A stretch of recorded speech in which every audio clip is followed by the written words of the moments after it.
Hello everyone, my name is Quackney, and I'm here to ask and answer one question. Can you beat Oblivion using only loot from the Prologue? The rules for this run are as follows. I can only use loot that I get during the Prologue. This comes with the obvious exceptions of items I need to use or acquire for the main quest. It has been a long time since I played through this game. To give you some more perspective, the last time I played this game was on the Xbox 360, and I was but a wee child. Thinking about what loot I can get myself in the Prologue, I've already decided I might as well do a hand-to-hand playthrough, as unlike Skyrim, weapons and armor in Oblivion degrade and eventually break. They can be repaired with money, but I won't have much, or with a blacksmith hammer, which, again, I won't really have any. So I figure if I will have to resort to my fists eventually, I might as well start out that way. I'm also going to have to rely on spells. I won't get many potions for healing, so restoration is going to be very important, and again, my spells will be limited because I can't go buy spell tomes, not that I could afford them anyway. Sounds like a fun return to a childhood classic, right? Right? Some other additional information, I will be playing on the default difficulty of the PC version of Oblivion with all DLC and no mods. With the rules established, let's get on with the run. The game starts with character creation, and I choose my personal favorite race, Khajiit. It also comes with some racial bonuses to hand-to-hand, which is nice. If you've never seen Oblivion's character creator, boy, you can create some actual monsters in this thing. Here's mine. For the name, since I figured I'm reconnecting with my childhood, I should try and connect with the kids of today with some hip new slang. So, I named myself Skibbity Cat with the Gyat. I fucking hate myself. What the hell am I doing? Like most of the Elder Scrolls games, we start off as a prisoner, and the prisoner across the way is doing a Be Racist speedrun. He's pretty good at it. While letting out my frustration on the cell bars, the Emperor of Cyrodiil and his guards come down the steps talking about the assassination of his children. Bummer. They then tell me I'm not supposed to be here, like it was my choice, and orders me to stand in the back. When they enter my cell, the Emperor, Uriel Septim, tells me that he knows me from his dreams, and this is the day. Kinda weird, Sir Patrick Stewart, but okay. A secret door opens, and the Emperor tells me I can follow along. In the secret tunnels, we are quickly ambushed by some assassins after Uriel's life. I loot the Mythic Dawn assassins, even though there's no way I could possibly know who they are at this point, and get a couple potions. I don't take the robe, because they're basically just clothes, and don't offer any armor. The Emperor and his guards then go forward without me. Just as soon as they're gone, a couple giant rats break a hole into the wall, and my cat-like instincts kick in, and I give the roads these hands. I won't show all the footage of me looting chests and searching around, but rest assured I'm diligent in my looting, and I'll show everything I got at the end of the prologue. However, something felt off about my game. It felt fast, and that's when I realized I was running the game about 1400 frames per second. And Bethesda being Bethesda, of course, physics are tied to frame rate. So I had to close the game and enable VSync in the launcher settings, which seems to have fixed things just fine. Oh look, rough leather armor. This will be my only armor for the entire run, because I left behind all the heavy armor I found, for whatever reason. Good choice, Quackney. Good job. See, I get over encumbered, and I just start dropping the spare armor and weapons I have, because I'm going hand to hand, right? I don't need those. I'll just punch my enemies to death, and I definitely didn't forget that armor also breaks, not just weapons, almost immediately after starting the game. Anyway, I punch some goblins and crush some other ones with some logs, and I also make sure to kill this goblin witch and get her lightning staff.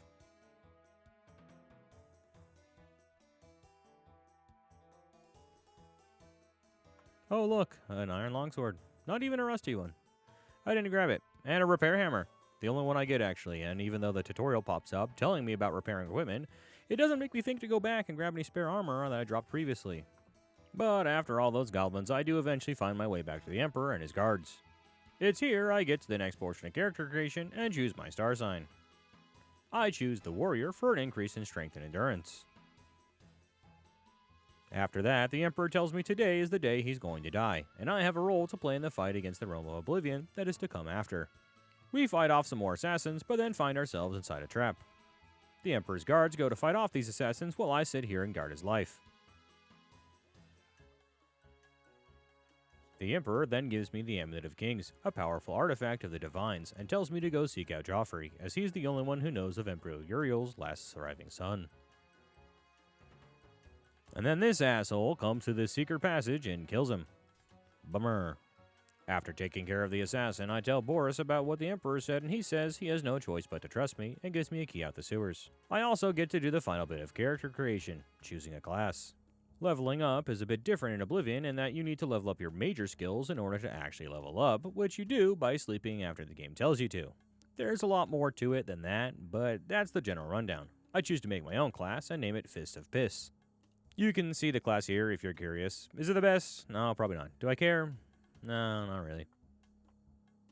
The rest of the sewers up until the end of the prologue is just a couple of goblins and some rats. When I get to the exit, the game asks me if I want to change anything about my character one last time. This marks the end of the prologue, meaning unless I need it for the main quest line, I can no longer loot anything else. I'll just take a second here and scroll through my inventory so you can see everything that I have available to me for this run. It's not much. Yeesh. It really is not much.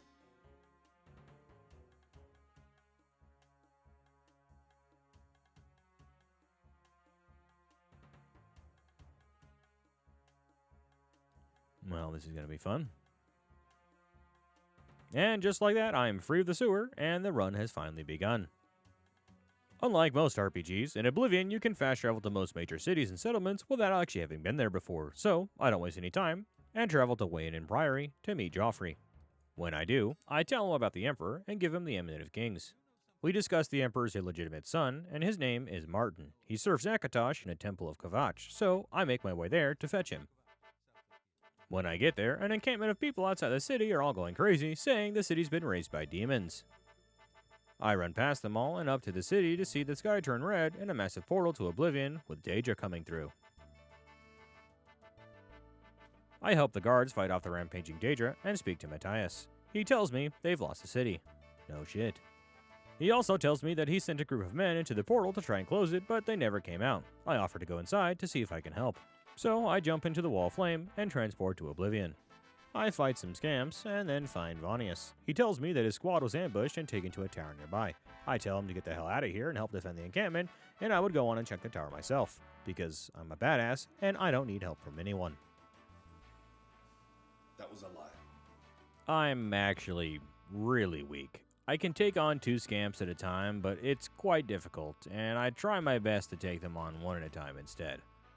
Using all of my magicka to heal doesn't really give me a full heal, but it's what I have to work with as I want to save all my potions for more important fights.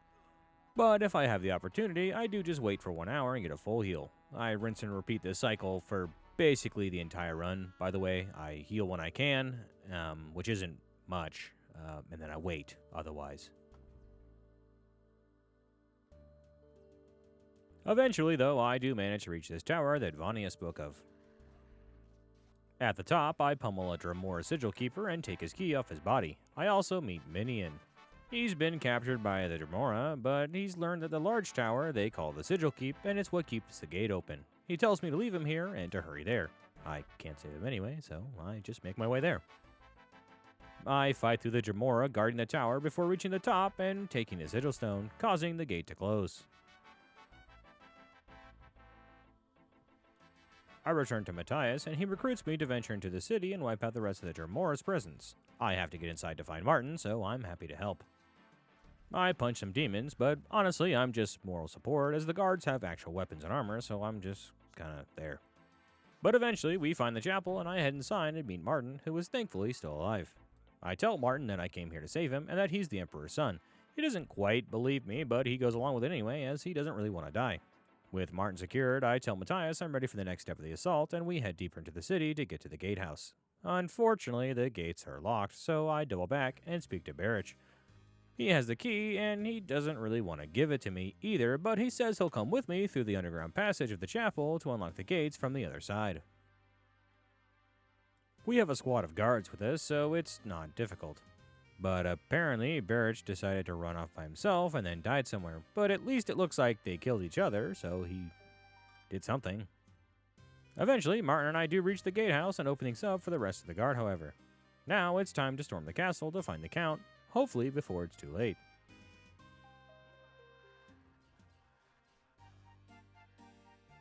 Yeah, no, it was too late. This guy's fucking dead. I take his signet ring and then bring it back to Matthias. The Dremor of Kvatch are dead, and the survivors can begin to rebuild. Matthias is so thankful for my help, in fact. He literally gives me the clothes off of his back. Thanks, buddy. I'll hold on to it, but this isn't the prologue, so I can't actually use it. Returning to Wayne Priory with Martin, we see it's under attack by the Mythic Dawn cultists. This guy is currently running from one, but takes the time to tell me about it before he continues running for his life. Joffrey, Martin, and I defeat the cultists, but unfortunately the Amulet of Kings has been taken. Without it, Martin cannot light the dragonfires to stop the ongoing Oblivion invasion. But before we can get that amulet back, however, we need to get Martin safe. So the three of us head to Cloudwhirler Temple, a hidden fortress of the Blades, the personal guards of the Emperor. When we get there, Martin promises to do his best, but this is all very new to him. He's a good guy, I believe in him. Also, he's voiced by Sean Bean, so I mean, what's the worst that could happen? Am I right? It's then that Joffrey accepts me into the Order of the Blades. Cool. My next mission is to return to the Imperial City and meet with Boris again. I find him at an inn and he tells me to act casual and that he's being followed. He asks me to follow his tail and then give him a hand. Once we're away from others, we beat the shit out of this guy, who turns out to be a Mythic Dawn member. And he's got a book, Mythic Dawn Commentaries Volume 1. Boris thanks me for my help, and he tells me I can probably learn more about this book if I go meet Tarmina at the Arcane University. So, I take a trip to the university, and I go find her. She's familiar with these books and informs me that there are 4 volumes. She happens to have a copy of the second volume and lends it to me. The other 2 editions are, unfortunately, exceedingly rare. But she sends me to a bookstore called First Edition to meet its proprietor, Phintius, who caters to collectors. I go meet him, and indeed he does have a copy of the 3rd volume, but unfortunately for me, it's already sold to someone else. I need that book, so I wait for them to come pick it up. And when they get there, I immediately tell them that the Mythic Dawn was responsible for the assassination of the Emperor, and if they don't want to get dragged into it, they better give me that damn book. Stricken with fear, they give me the book and tell me that they had actually arranged a meeting with the cult to acquire the 4th book. This guy caved under almost no pressure. I return to Boris, and together we decide to go to this meeting to get the 4th book. By the way, my pants broke, and I dropped them at some point. My chest piece is also almost broken, so basically, I don't have armor for the rest of the run. Boris offers to meet the cult face to face while I do Overwatch to make sure things go well. However, I immediately blow our cover and just start throwing hands.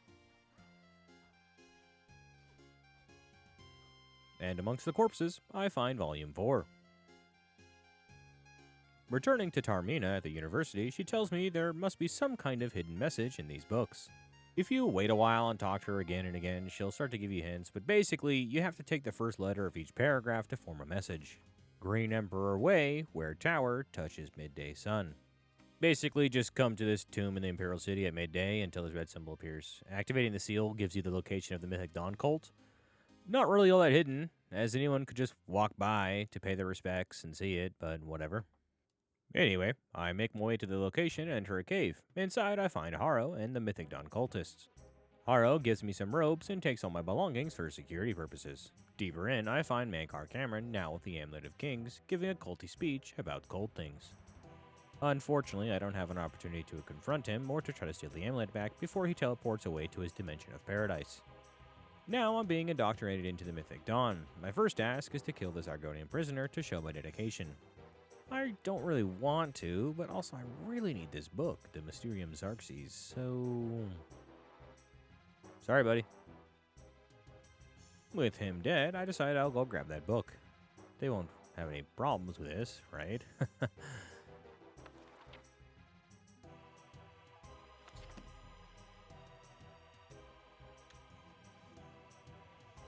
Oh, yeah, no, they're not happy about that at all.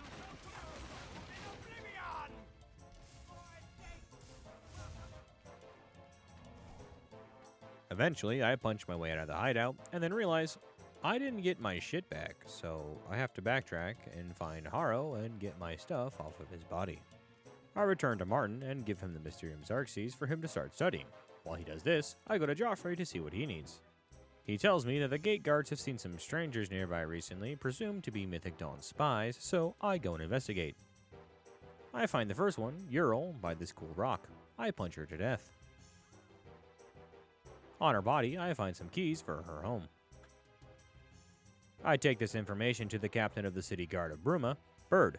He's shocked to learn about Ural's true identity and gives me permission to enter her home and investigate. So I go to her home and let myself in. I also find a secret door to a cellar underneath a rug. Inside, I find some orders from the Mythic Dawn for Ural and an underground cave. I wait around until eventually the second spy shows up, and then I beat the shit out of this no-good, emperor-killing motherfucker. With that threat dealt with, I return to Martin, and he's deciphered a part of the ritual needed to fall after Camoran into his dimension of paradise. He learns that we need 4 things. The first being the blood of a Daedra Lord, meaning a Daedric artifact. The closest one I can get would be Azura's Star. So I head to her shrine, and then I kill this will-o-wisp for some glow dust. I'll need it to make an offering. However, I need to be at least level 2, so I run to an inn and sleep to level up. I actually level up to level 4. And that was a mistake. If you don't know, in Oblivion, monsters grow in strength as you level up. So, I only have my fists. I should have leveled up just once. And guess who hasn't made a hard save since leaving the sewers? Me. That's right. Look, here's the thing. Fine. Listen, I'm gonna be honest with you. I'm kind of retarded. And I don't really make this realization until after my autosaves that could have rectified this situation were already replaced by traveling. So, now I must reap what I have sown. Anyway, ignorant of how much I just fucked myself, I return to Azura's shrine, and she tells me she needs me to find some of her followers. They killed some vampires for her a long time ago, but unfortunately became infected, so to prevent themselves from bringing harm to others, they banished themselves inside of a mine. So she wants me to go lay them to rest. My fire spells help out a lot here, until they don't. It was during this fight I realized just how much I fucked up. I wasn't really dealing any damage to the vampires that had the steel armor on, and I ended up just having to kind of run backwards and shoot at them with my bow and throw fire when I had the magicka. I did this for a few of them, actually, and boy, it got close sometimes. When they were all dead, I returned to the shrine, and she gives me Azura's Star. You can actually use any Daedric artifact for this quest, by the way. This just happened to be the quickest one I could get. However, if you turn into Martin, it will be destroyed. Star in hand, I return to Martin, and then give it to him for the ritual. It was then that Joffrey tells me that an Oblivion gate has opened outside Bruma. He wants me to teach the city guards how to close them. However, my fight with the vampires have left me feeling quite underpowered, so I decide to go to the arena and get some XP by punching people. But first, I watch these two outside exchange hands for a bit to get 5 free levels in hand-to-hand combat. Then I head inside and sign up for a fight. But then I learned that in order to fight in the arena, you have to equip the armor they give you. But I didn't get this armor in the prologue, so I can't do the arena. Well, I tried, I guess. Giving up my dream of becoming the arena champion, I go back to Bruma and tell Captain Bird it's time to shut this gate. So we get a group of guards together and charge into the depths of Oblivion. You've seen this before. I just gotta get to the Sigil Tower and take the Sigil Stone to close the gate. With the added help of the city guard, I barely lift a finger.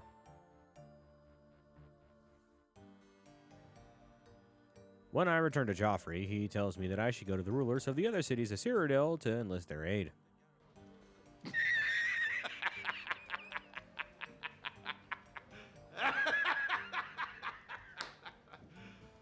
You serious? Yeah, I'm not doing that. Fuck that. Now it's time to get the other 3 items Bart needs to get us to paradise. The next item we need is the Blood of the Divine, which I learned from Joffrey is Tiber Septim's armor, which is kept in his tomb. So it's off to defile an ancient tomb. It's mostly skeletons and ghosts, but some of these skeletons are called undead blades. After killing the first one, its ghost tells me that he and his comrades were killed and ensnared by the Underking. If I free them all, they can break the evil enchantment that prevents me from getting the armor I need. Some of them were pretty tough, but I managed to lay them all to rest. They get together and break the curse, and I get the armor, which is only worth 190 septims for whatever reason. I give the armor to Martin, and then he tells me the next thing we need is a great Welkin stone. I can probably find one in the ruins of the Aelid city, Miskarkand. I get to the ruins and head inside. I punch some goblins. I punch some zombies.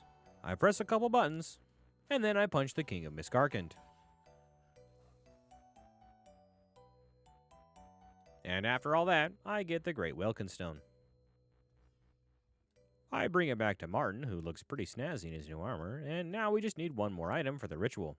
A Great Sigil Stone. The kind of sigil stone that opens a Great Gate, like the one that destroyed Kvatch. And how are we going to get a Great Gate to show up? Easy. We just tell the guards of Bruma to stop closing the gates until they form a great gate.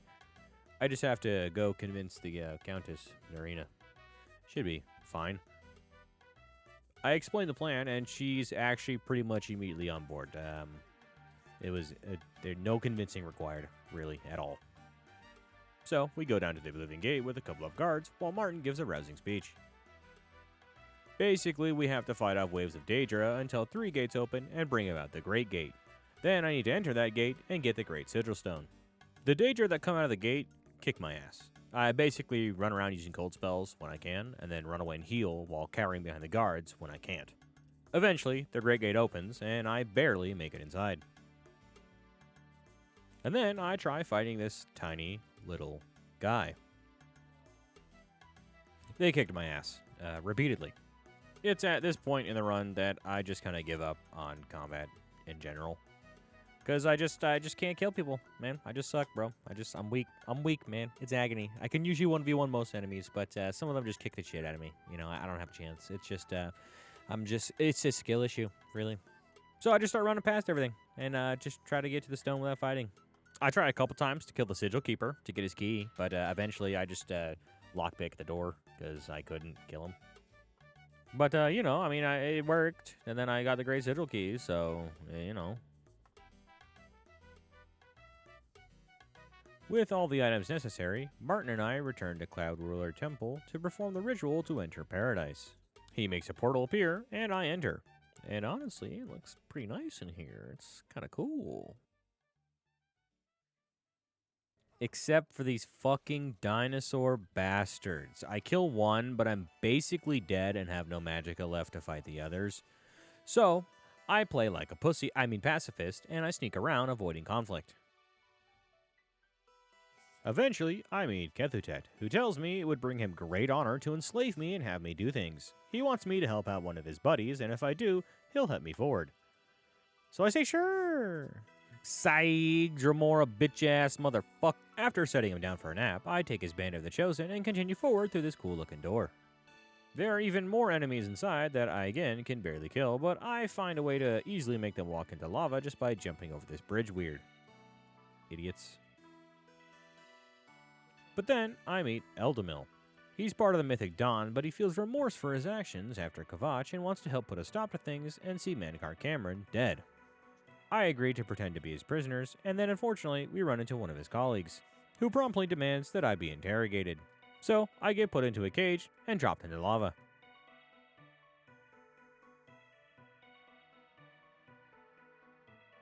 Nah, I'm just kidding. He stops it just in time, but damn, bro, that shit's hot. After bringing me up, Eldamil lets me out on the other side and tells me he'll meet up with me later. I run past a bunch of enemies, and eventually I meet up with Eldamil, and then we come face to face with Mankar Camoran. Yo, this fight sucked. Normal enemies are hard. This guy felt impossible. Most of my deaths in this run were to this man and his 2 children who accompanied him during this fight. They both revive themselves, by the way, after you kill them, so that's fun. Spells are by far my biggest damage dealer, as my fists don't really do much more than tickle enemies. However, he reflects damage, he reflects spells, and he absorbs spells. I felt completely useless against this guy, and Eldamil was basically dead in like 10 seconds to the other guys. I was so desperate in this fight, I was looking up strategies to cheese this fucker, but I just couldn't find anything really. Just different builds that people use and a bunch of old threads from back in the day when people played the game normally and got wrecked by this guy. I was ready to call it quits at one point. I was making no progress on these attempts until I just run up to him and start punching him. And then he backs into a corner and just doesn't really fight back. I use all the potions that I had saved up to this point just to survive and to keep pounding him. And somehow, by the grace of the divines, Eldamil held off the 2 children long enough for me to actually kill Mankar. RNGesus smiled on me on this day. I genuinely believe this victory was 0% skill and 100% luck. With the Amulet of Kings, I return to Martin, now dressed as the Emperor. It's time now that he light the Dragonfire to save the realm and stop Mehrunes Dagon from invading Cyrodiil. But first, we must meet with the Elder Council. Emperor Martin and I go meet a member of the Elder Council who accepts his claim to the throne, but unfortunately, we're interrupted by an attack of Dramora. With no time to waste, Emperor Martin and I fight our way through the streets. But unfortunately, it's too late. Mehrunes Dagon walks amongst us. Lighting the dragon fires will no longer save us, as the barrier to protect us has been destroyed. When all seems lost, Emperor Martin gets an idea. He thanks me for my help and for my friendship. Using the Amulet of Kings, Emperor Martin takes the form of a dragon and fights Mehrunes Dagon alone. And while he does defeat him, saving the realm, Martin pays the ultimate price and turns to stone.